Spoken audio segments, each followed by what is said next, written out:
مولاي صل أبدا على حبيبك خير الخلق كلهم. جی باب شہود الحائض العیدین ودعوت المسلمین ویعتزلن المصلی.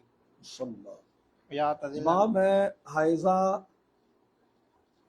عورتوں کا عیدین کی نماز میں اور مسلمانوں کی دعوتوں میں حاضر ہونا اور عیدگاہ سے دور رہنا. قال حدثنا محمد هو بن سلام قال اخبرنا عبد الوهاب عن ايوب عن حفصة قالت كنا نمنع وواتقنا ان يخرجن في العيدين فقدمت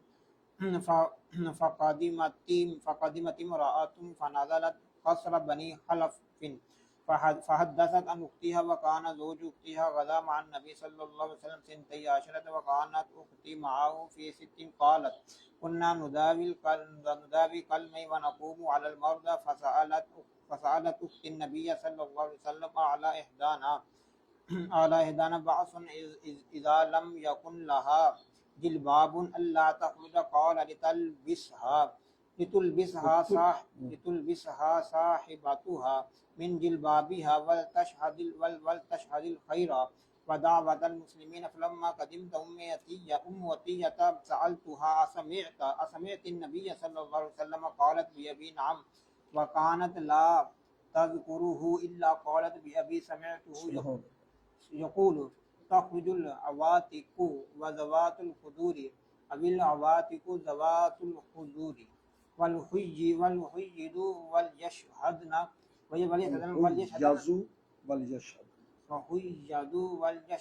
الخير ودعوة المؤمنين ويعتزل الحيض المصلي. قالت حفصة فقلت الحيض فقالت أليس تشهد عرفة وكذا وكذا. امام بخاری اپنی سند کے ساتھ بیان کرتے ہیں حضرت حفصہ سے کہ وہ کہتی ہیں کہ ہم جو نوجوان کنواری عورتیں ہوتی تھیں ان کو ہم عیدگاہ میں نکلنے سے روکتی تھی. تو ایک عورت آئی، وہ بنی خلف کا جو محل تھا وہاں پر ٹھہر گئی. اس نے بات کو بیان کیا اپنی بہن سے روایت کرتے ہوئے، اور اس کی بہن کا جو خامد تھا اس نے نبی پاک صلی اللہ علیہ وسلم کے ساتھ 12 غزوے لڑے ہوئے تھے. تو اس کا کہنا یہ تھا کہ میری بہن حضور صلی اللہ علیہ وسلم کے ساتھ 6 غزووں میں گئی ہے دوائی دارو کے لیے، اور وہ کہتی تھی کہ ہم زخمیوں کی دوائی دارو کرتے ہیں اور ہم مریضوں کے لیے دوائی کا بندوبست کرتے ہیں. اس وقت غیر محرم کے پاس، اجنبیوں کے پاس جانا وہ جائز ہوتا تھا کیونکہ عورتیں کم ہوتی تھیں، اور یہ بھی ممکن ہے کہ حجاب کرتے ہوئے گئے. اس کے بعد جب مردوں کی کثرت ہوگی تو پھر عورتوں کو یوں سر عام جانے سے روک دیا گیا. تو ابھی بھی وہ دلیل میں آتے ہیں کہ یہ عورتیں مرم پٹی کرنے کے لیے جاتی رہی، عورتیں جب جاتی رہی تو زیادہ پھر بالکل بھائی کھلے عام تو جانا کسی بھی صورت میں بھی جائز نہیں نا. جب بالکل ایمرجنسی نافذ ہو جاتی ہے اس کی بات ہے. ایمرجنسی کی حالت کو عمومی حالت کے اوپر قیاس کرنا یا ایمرجنسی کی حالت پر قیاس کرتے ہوئے سارا حکم وہی لگا دینا یہ جائز نہیں ہوتا. تو میری بہن نے نبی پاک صلی اللہ علیہ وسلم سے پوچھا کیا ہمارے میں سے کسی ایک پر کوئی حرج ہے کہ جب ہمارے پاس کوئی چادر نہ ہو کہ وہ نہ نکلے؟ تو حضور نے فرمایا کہ وہ اپنی سہیلی سے چادر لے لے، بڑی جلباب بڑی چادر لے لے، اور چاہیے کہ وہ نیکی کے کاموں میں جہاں پر دعا ہوتی مومنین کی دعائیں کی جگہ ہے، بھلائی کی جگہ ہے، وہاں پر وہ آئے. پھر جب ام عطیہ آئی تو میں نے ان سے پوچھا کیا نبی پاک صلی اللہ علیہ وسلم سے آپ نے اس بارے میں پوچھا ہے؟ تو آگے سے ان کے جواب کیا تھے؟ سبحان اللہ. وہ کہنے لگے میرے ماں باپ آپ پر قربان ہوں، اور وکان لا تذکرو. اور حضرت حفصہ کہتی ہیں ان کی تو شان یہ تھی ام عطیہ کی، جب بھی بات کرتی تو یہ کہتی میرے ماں باپ آپ پر قربان ہوں، میں صدقے جاوا حضور. تو یہ شان تھی ان کی. اللہ قالت بھی ابھی سمیت ہو، میں نے ان سے یہی سنا ہے. تو سمیت وہ کہتی ہے میں نے رسول اللہ صلی اللہ علیہ وسلم سنا، آپ فرماتے تھے کہ جو پردہ دار اور کنواری ہیں وہ نکلے اور حیض والیاں بھی نکلے، اور چاہیے کہ نیکی کے کاموں میں وہ حاضر ہوں، مومنوں کی دعاؤں میں وہ حاضر ہوں. اور حیض والی جو ہیں وہ عیدگاہ کے وہ آئیں بات سنیں لیکن ہٹ جائیں، عیدگاہ کے اندر نہ آئیں. یہ مسجد میں آنا منع ہے، اور جہاں پر نماز ہوتی ہے وہاں منع ہے. اگر کھلی جگہ میں بھی عیدگاہ ہوتی نماز ہوتی ہے تو وہاں آئیں گی تو ساری بات صفوں کے اندر رکاوٹ بن کر بیٹھی رہیں گی، وہ پیچھے ہو جائے گا. حسیہ افسا کہتی ہیں کہ میں نے کہا کیا حیض والی آتی تھی؟ تو انہوں نے آگے سے کامہ جی نے حسیہ ام عطیہ نے فرمایا کہ کیا میدان عرفہ میں یہ بیبیاں نہیں جاتی، وہاں حیض والی نہیں ہوتی، اور دیگر اس طرح وہ آتی نہیں مقامات پر؟ تو ساتھ عقلی دلیل سے بھی ثابت کر دیا کہ حیض والی عورت جو ہے مقام خیر میں آ سکتی ہے. آج بھی مسئلہ یہی ہے، مقام خیر میں عورت آ سکتی ہے، لیکن جہاں فتنے کا خدشہ ہے، جہاں پر عورتیں بناؤ سنگار کرنا شروع کر دیں، جہاں پر عورتیں بن ٹھن کر آئیں، وہاں پر عورتوں کا جانا حرام ہے. اس واسطے بعض ہمارے فقہاء نے مطلقاً کہہ دیا ہے کہ عورتوں کا قبرستان میں جانا، مزارات پہ جانا، مساجد میں جانا، کہ جہاں پر عورتیں بن سنور کر جاتی ہیں اور خوشبو اور مہک بنے والی خوشبو لگا کے جاتی ہیں، فرمایا ان کا جانا حرام ہے. کلیئر کر دیا. اور آج بڑے افسوس کی بات ہوتی ہے، آج گھروں کے اندر وہ پرانی مائیاں جو ہوتی ہیں شہروں کے اندر بھی، وہ کیا ہوتا ہے جی فلانی اماں جی نا وہ عید کی نماز پڑھانے لگی ہیں تو وہاں چلیں، ساری وہاں کٹھی ہو رہی ہوتی، پھر بن سنور کر جاتی ہیں. عید جو ہوئی کدھر جا رہی تھی، وہ اماں نے نماز پڑھانی ہے تو جلدی سے تیار ہوتی ہے. عورتوں کو ایک مسئلہ ہوتا ہے، جب عورت کسی عورت کے سامنے آتی ہے اس کی وہ اپنی تبھی مجبوری سمجھتی ہے کہ میں بن سنور کر جاؤں. مردوں کو یہ مسئلہ نہیں ہوتا، مردوں کو ہوتا ہے نارمل ہو جائے تو ٹھیک ہے، لیکن عورتوں کو یہ مسئلہ ہوتا ہے. اس واسطے یہ بیویاں جہاں کٹھی ہونی ہوتی ہے نا وہاں اپنی پوری تیاری کر رہی ہوتی ہے. گھر میں مہمان ہوتے اور پوری اپنی تیاری کر رہی ہوتی ہے. تو گھر کے اعتبار سے تو اچھا ہے، لیکن باہر جانے کے اعتبار سے اس والے سے مسئلہ ہے، شرعی طور پر یہ جائز نہیں. میں نے پوچھا کہ بیوی کو، میں نے کہا یہ کس طرح اماں کی تیاری کر رہی ہے؟ میں نے کہا جی وہ نماز پڑھنے عید کے لیے جانا ہے. میں کہا عورت کو تو نماز عید فرض ہی نہیں، واجب ہی نہیں ہے، بلکہ ان حالات کے اندر یوں تیار ہو کر جہاں ساتھ کنواری بچیاں بھی ساتھ جائیں اور بازاروں کے اندر یوں گزرا کہ چوک میں لڑکے کھڑے ہوں، میں کہ یہ تو جانا حرام ہے. لو جی الحمدللہ اس کا فائدہ یہ روک دیں. تو یہ روکنا چاہیے. شہروں کے اندر یہ اکثر وبا ہے، اپنے جمعوں میں یہ بات بیان کیا کریں. باب ہے کہ جب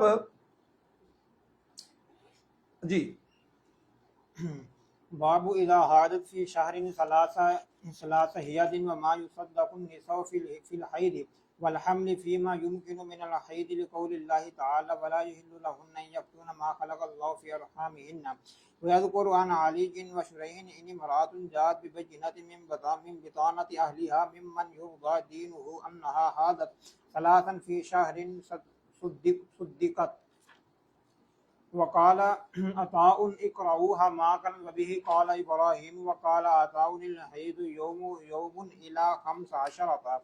وقال معتمر عن ابيه سألت ابن سيرين عن المرأة تردم بعد قرئها بخمسة أيام قال النساء أعلم بذلك.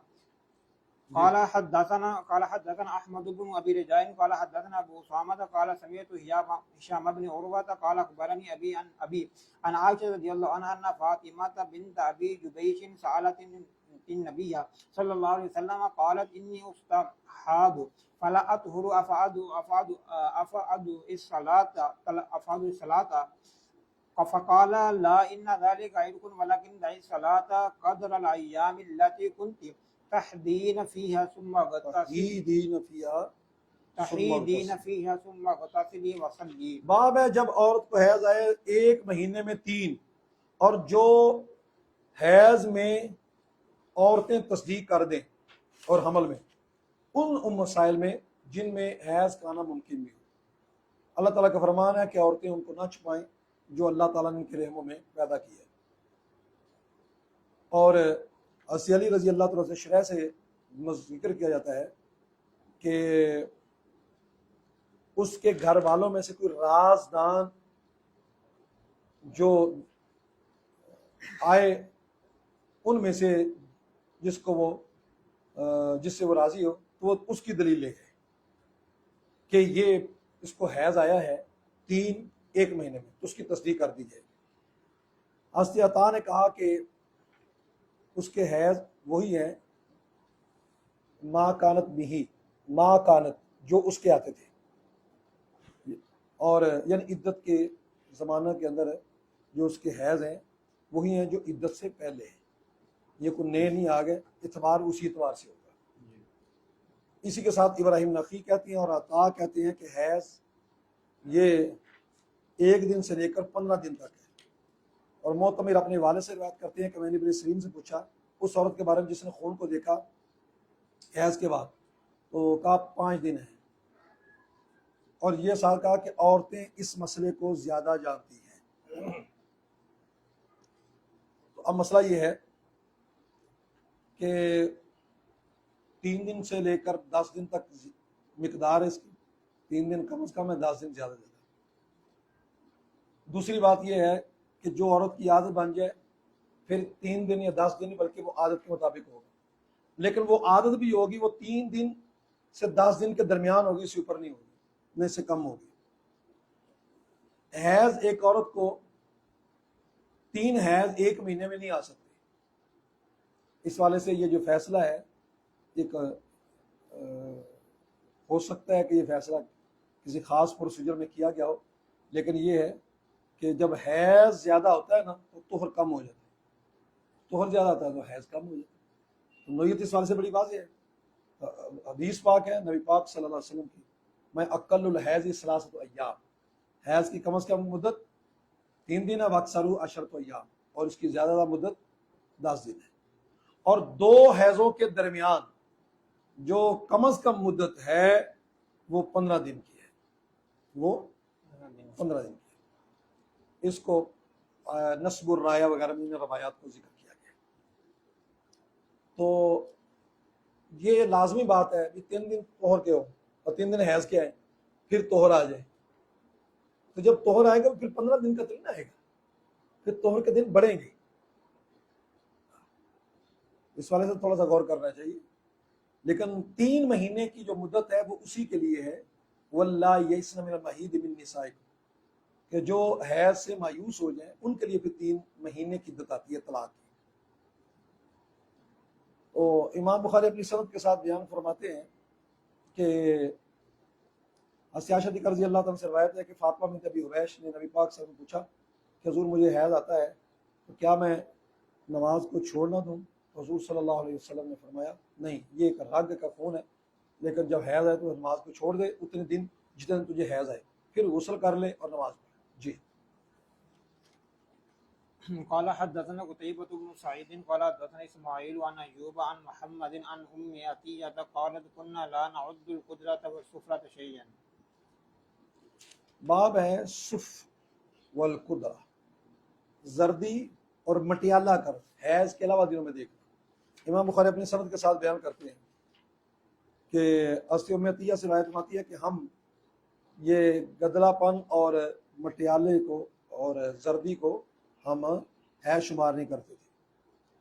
تو یہ ایک رائے ہے، جب تک صاف نہ ہو جائے اس وقت تک وہ حیض ہی ہے، اور پیچھے اس کی روایتیں گزری بھی ہیں کہ لوگ وہ سمجھتی ہیں کہ بھئی یہ صاف ہو گیا۔ وہ پیچھے روایت میں عائشہ صدیقہ کے پاس وہ بھیجتی تھی باقاعدہ کہ ہمیں فرماتی نہیں ابھی جلدی نہ کرو، ابھی تمہیں یہ حیض ہی ہے۔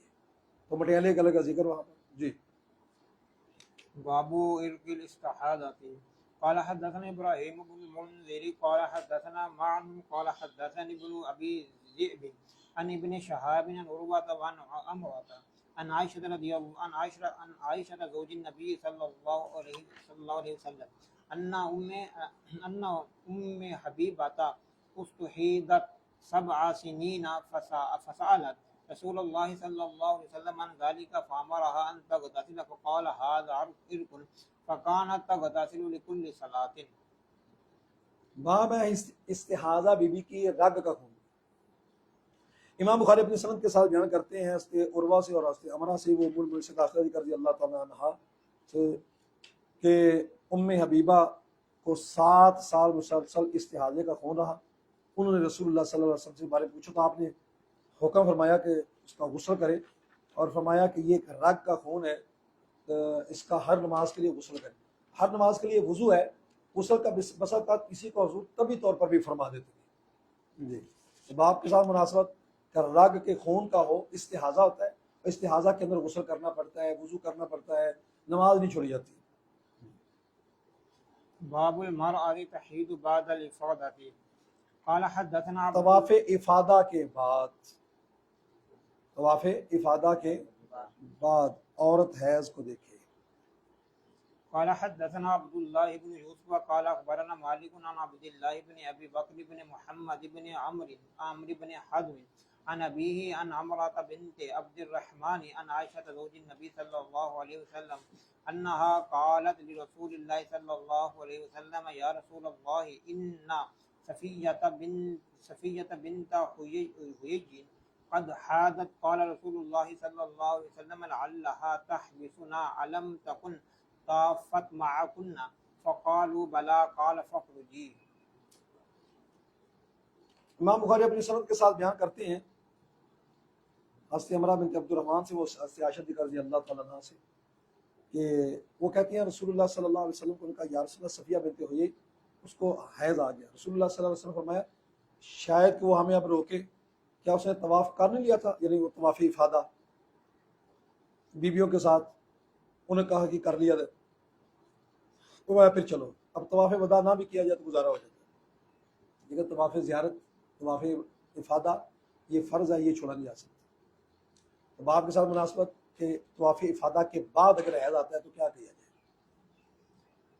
قال حدثنا معل بن اسد قال حدثنا وهيب عن عبد الله بن طاووس عن ابي عن ابن عباس رضي الله عنه قال رخص للحائض ان تنفر اذا حاضت وكان ابن عمر رضي الله عنه يقول في اول امره انها لا تنفر ثم سمعته يقول تنفر ان رسول الله صلى الله عليه وسلم رخص لهن۔ امام بخاری اپنی سند کے ساتھ بیان فرماتے ہیں عبداللہ بن عباس رضی اللہ عنہ سے کہ بھئی حیض والیوں کے لیے رخصت دی گئی ہے کہ یہ کہ وہ اپنے وطن لوٹ جائیں طواف صدر کرنے سے پہلے، جب ان کو حیض آ جائے۔